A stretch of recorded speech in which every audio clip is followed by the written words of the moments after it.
I was in Rockford, Illinois in March of 2026 where I found the old abandoned model paint factory. It's associated with the Testor Corporation, which was founded in 1929. However, it was originally built around 1900 as a three-story brick structure for the H.W. Buckby Company, a mail-order seed distributor back in the day. Fourth and fifth floors were added to the building between 1913 and 1928. The Testor Corporation was a major manufacturer of model paints, glues, and accessories.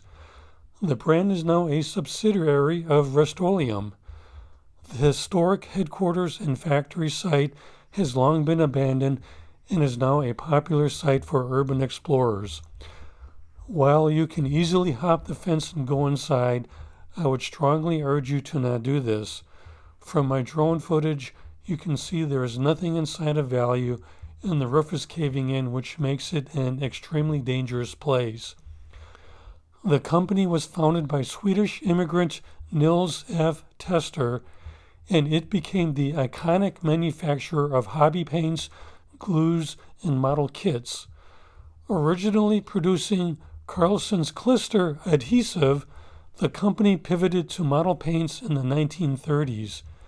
It survived a major 1944 factory fire to become a staple in the hobby industry before its 1984 acquisition by RPM Incorporated.